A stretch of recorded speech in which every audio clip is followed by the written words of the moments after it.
একটু মিষ্টির দোকানে আসলাম। আমাদের এখানের বেনাচিতিতে এই মিষ্টির দোকানটা ভীষণই ফেমাস।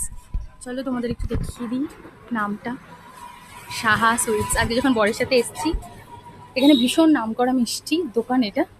তো একটু দেখে নিই কী কী নেওয়া যেতে পারে। দেখো কত মিষ্টি। এগুলো আমার একটা ফ্রেন্ড ছিল বর্ণা, ওর ভীষণ ফেভারিট ছিল ম্যাঙ্গো রসগোল্লা। প্রচুর মিষ্টি এখানে, কোনটা ছেড়ে কোনটা নেই। দই বড়া তো ওইটা কি? এখন একটা খাবো। এই গামলাটা পুরো ধরে নিয়ে চলো।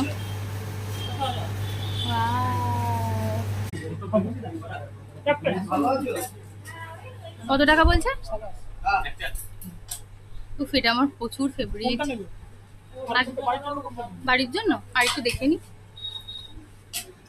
আমার পোলার জন্য ওকে নিতে হবে। সেলি, আমার সেলি।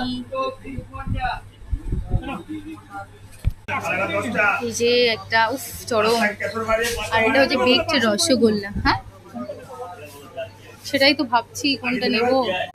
লাল দই, এমনি মিষ্টি দই কত? হ্যাঁ, কোনটা নেবো আর বুঝে উঠতে পারছি না। আমি এখন এটা খেয়ে উঠতে পারি না। ও জামাই ষষ্ঠী কত?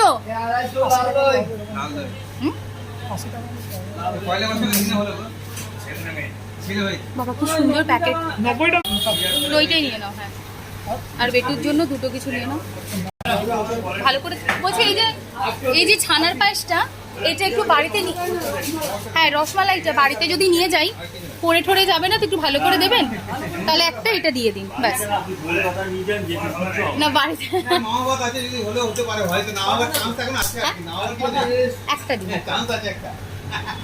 এটা মেঘের জন্য নিচ্ছি। এটাও রসমালাইটা আগে খাইনি। চলো মিষ্টি নেওয়া হয়ে গেছে, আমি খাই। চলো আমাদের হয়ে গেছে, আমারও খাওয়া হয়ে ফিনিশ। কি ভালো খেতে। এখন মেঘকে আনতে যাব। মিষ্টিও নিয়ে নিয়েছি, মিষ্টি বলতে একটু দই নিয়েছি, কারণ এর আগের দিনও দই নিয়ে গেছিলো চরম খেতে। আর মেঘের জন্য রসমালাই নিয়েছি।